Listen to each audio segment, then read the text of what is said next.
downtown where you can get a date for 50, 60, 70, even 80% off the original social marketplace price. Now available in paperback and e-readers, Esteemed Season of the Witch Girl. The aspiring angel takes on a wicked teenage witch in this action-packed, all-new Esteemed series adventure. Pick up your copy of Esteemed Season of the Witch Girl in paperback and e-readers at online booksellers today. One of my viewers wanted to know what my thoughts were about AI affecting comic book writers and artists in the comic book and graphic novel industry. And they wanted to know if the quality of AI-generated products would ever compare to original work, and do I think it would make people participate in these lanes obsolete in terms of being in the business, and will the lines between AI and original art be blurred? And he wanted my perspective on this subject. Now, when it comes to AI, I don't believe that artificial intelligence art will ever compare to the art of an original writer like myself, or an original comic book artist as related to comics and graphic novels. No, when it comes to AI cannot create on the level of an original writer like myself or an original artist, because AI basically is just aggregating images that it sees online, whereas an original writer like myself, when we use our imagination, we draw from our own imaginations, and we also draw from something that AI will never have, and that is life experience. One of the things that makes a comic book come to life is the writing of that comic, and the writing of that comic is not something that you can just generate from typing some stuff into a computer. No, what makes a story resonate and connect with people is that it's drawing from the life experience of that person, and that's something an AI can never have, because an AI cannot actually go out into the actual world and experience life like a human being can. And that's what a writer and an artist are doing when they go out here and make a comic book. We come from our own life experiences, and as we're drawing from our life experiences, we can tell a story that people can relate to and connect with. And that answers that critical question a guy like myself has to answer before I ever put fingers to the keyboard. And that question is, why should we care?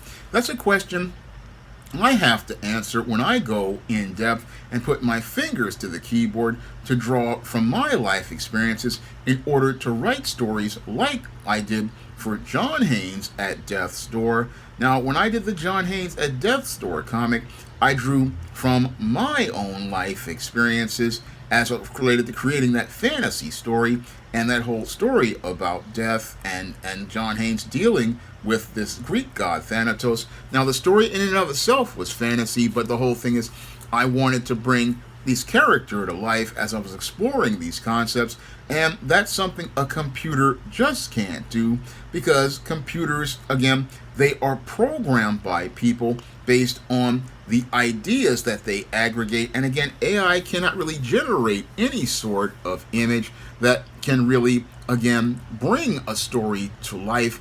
To me, there's nothing like a comic art drawn by hand. Comic art drawn by hand has life, because as I see it, when it comes down to that comic art, it comes from that artist's soul, and they're putting a part of their soul on that paper.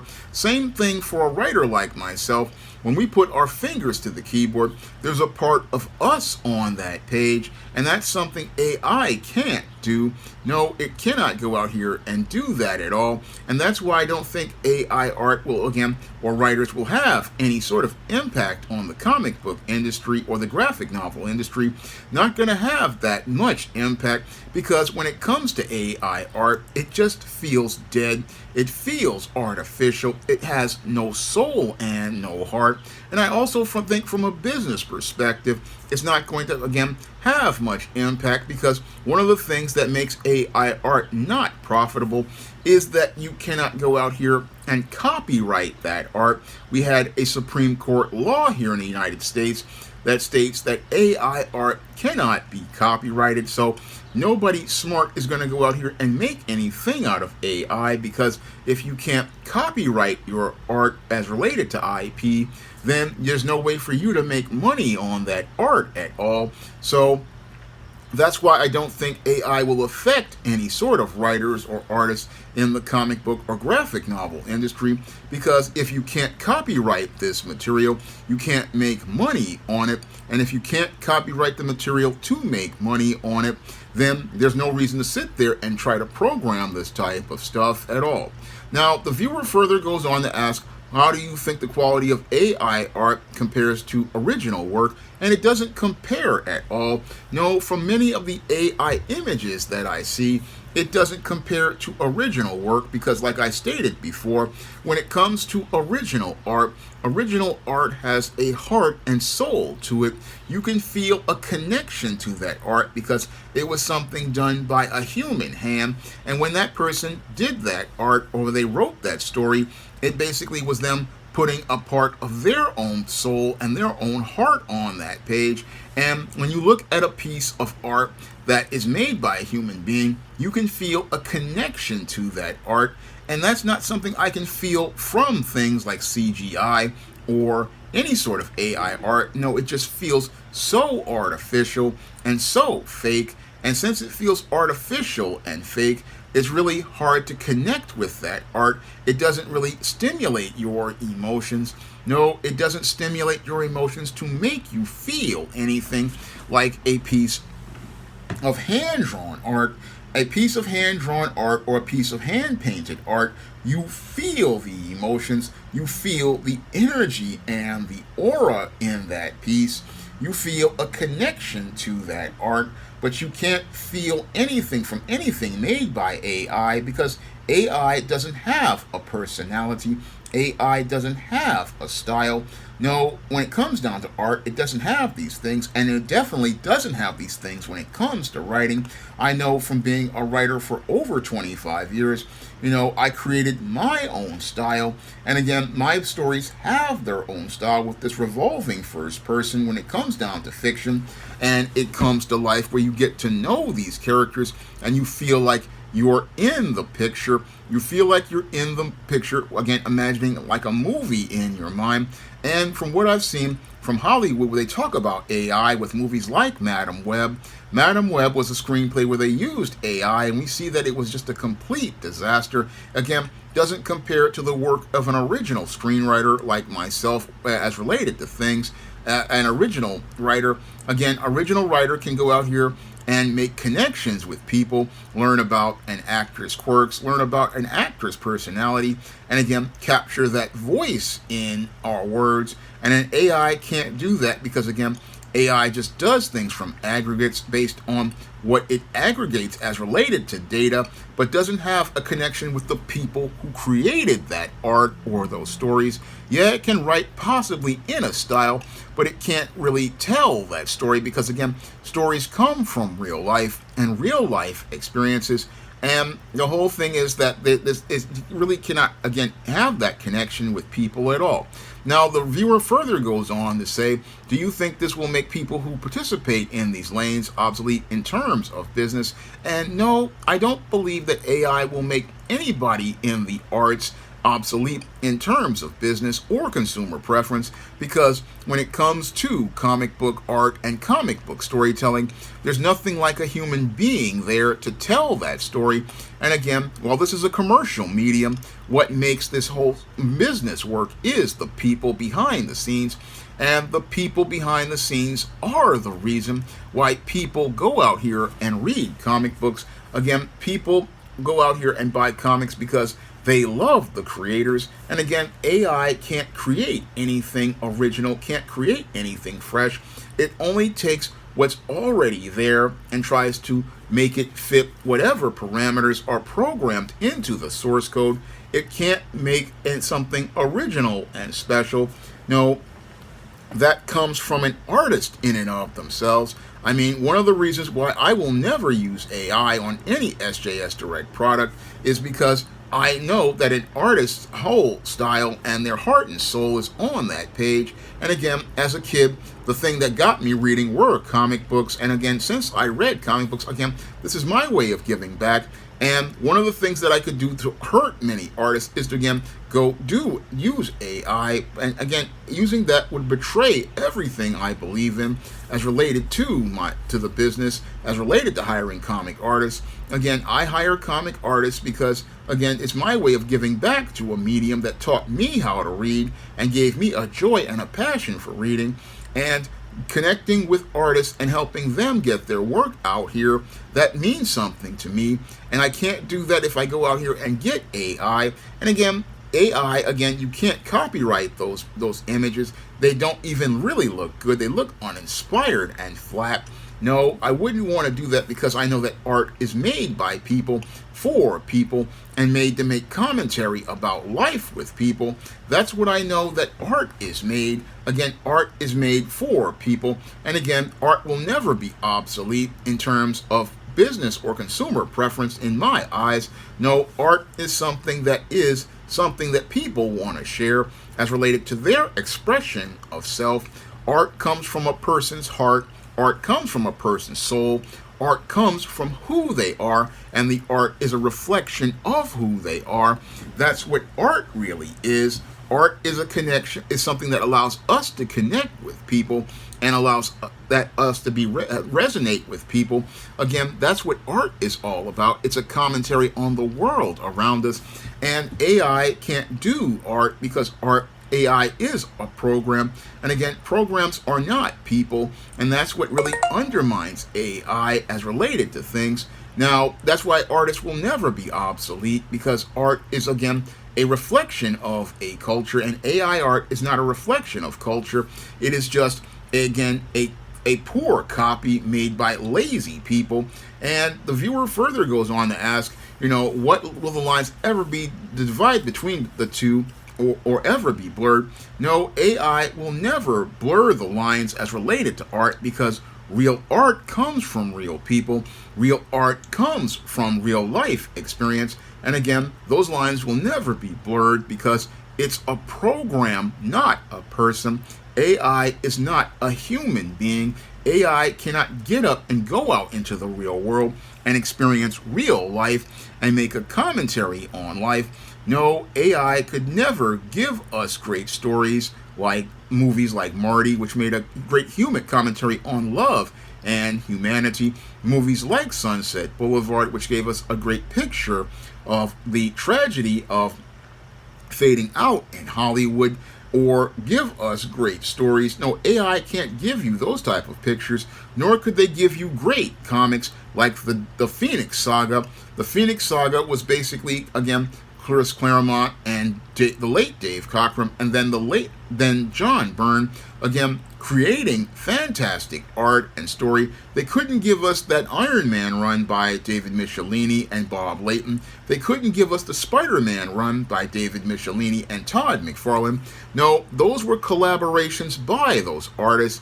And again, sometimes you can have a great idea, but if you have a truly good, gifted artist, they can bring that to life in a comic book in a way that AI never could, because sometimes you might have ideas to put on a page in a story, but the artist where you're working with will give you some perspective. And again, like I said before about AI in film, when it comes to this whole process, there's a human in it, again, because it's a collaborative process where the director is working with the actors and the screenwriter in some cases to make that scene come alive. Because sometimes, again, a writer like myself, I can write a scene one way, but when we take it to film, it may not work on film, and then they may do a thing where they're sitting there talking about this scene, and we rewrite that scene, and it can come to life differently because, again, there's a whole process to storytelling,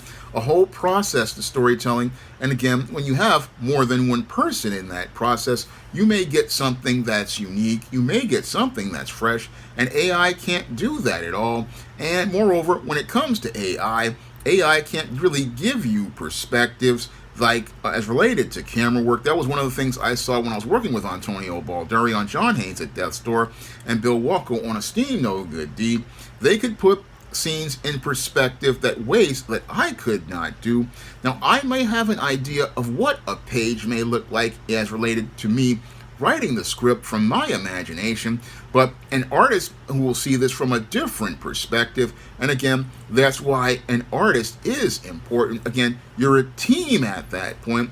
That's the thing that's different about comics from my experience. Again, writing novels is a solitary thing, but comics is a team process. I mean, I may have an idea for a story, I may have an idea for pictures, but that artist may come in and then switch up the camera angles on certain scenes and really make that scene pop and make the perspective pop, and may make that scene again be far more compelling. And then when the colorist comes in, they may put some really dynamic colors, like in the case of the Esteemed Season of the Witch Girl cover. I mean, I had an idea to pay homage to the late John Romita's Spider-Man 39, but Bill did a fantastic job, again, with my concept, taking it to another level. And then Romel Yamul, he did a great job with the colors. Again, it's a team process, and again, AI can't do that because AI is a program. It can't really give you different viewpoints and different perspectives. Again, that's why you can't blur the lines, because when it comes to people, people are a major part of the process of creating comics. People are a part of the process. It's a team effort. And an AI comic, again, as I see it, because it's just one person putting in program as related to panels, they're not really seeing things differently as related to perspective.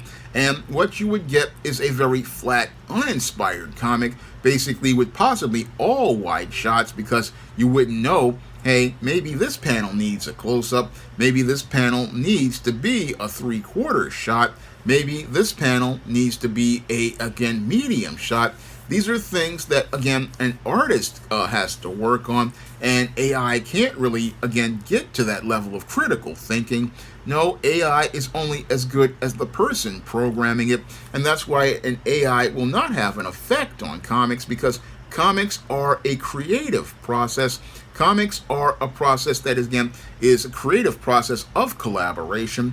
It's not just one person making the comic, it's a team making the comic, and it will never compare in terms of quality to original work, because original work, what makes it connect with us, I'll repeat it once more, is that human connection. That's what makes stories resonate with people, is that this is a story coming from a person about life experience, and as they draw from their life experience, they allow us to see ourselves and create characters we can relate to, and that answers that question of why should we care?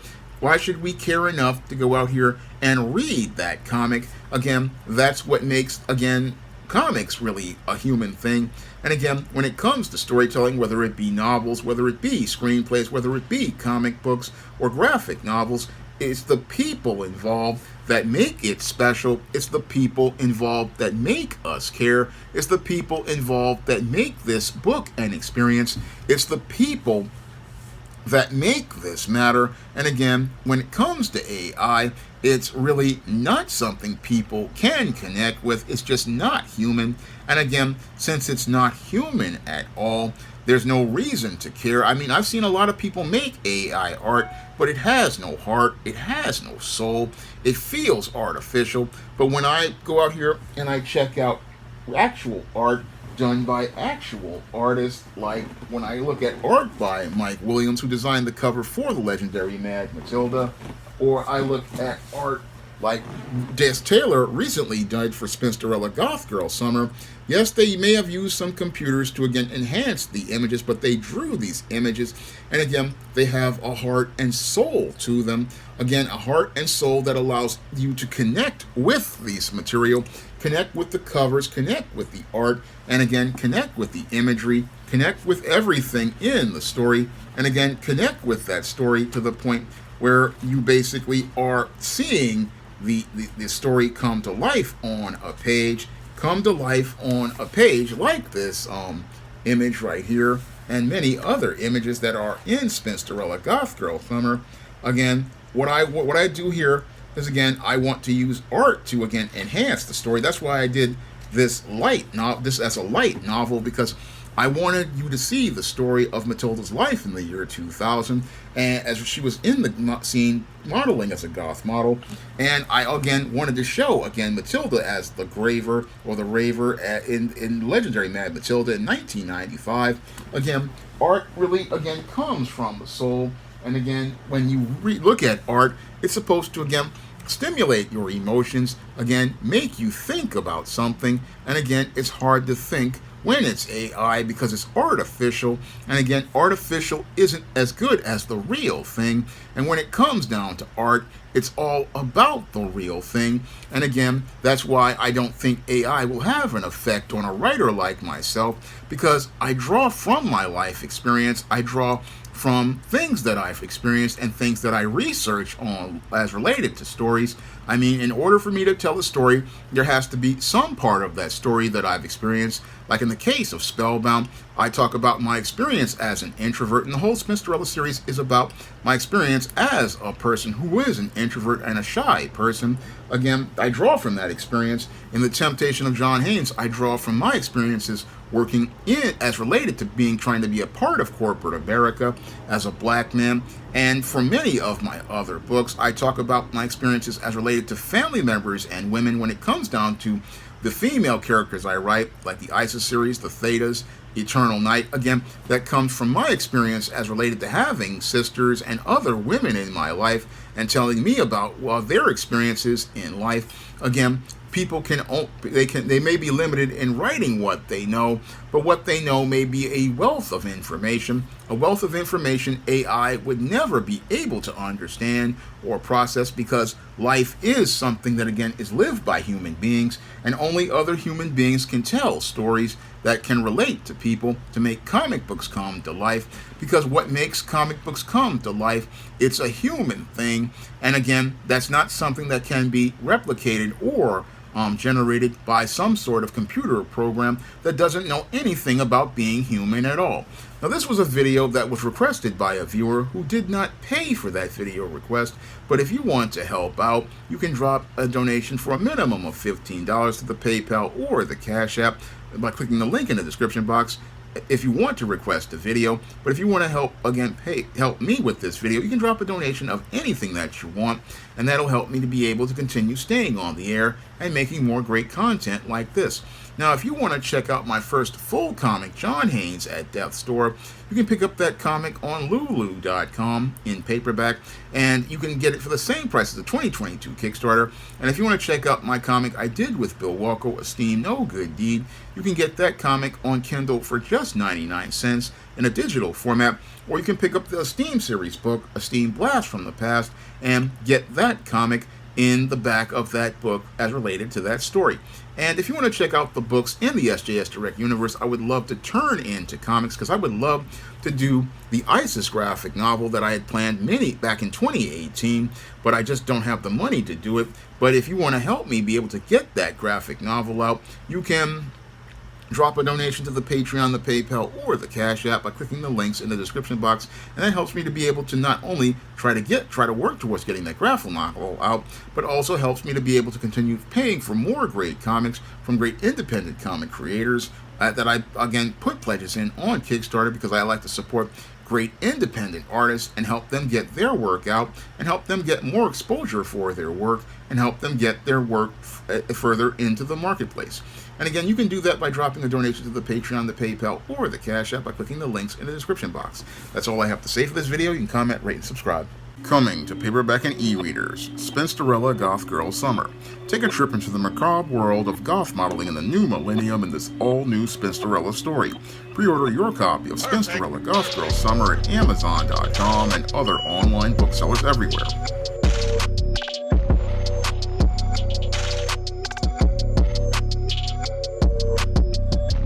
Now available in paperback and e-readers, John Haynes, A Thorn in My Side. The man who rules the world takes on an agent from the CIA, from the Black Boule, in this all-new John Haynes series adventure. Get your copy of John Haynes' A Thorn in My Side in paperback and e-readers at online booksellers everywhere. Support Black-owned and Black-operated digital broadcast media. www.niceradionetwork.com. Nice Radio Network, broadcasting 24 hours a day, 7 days a week.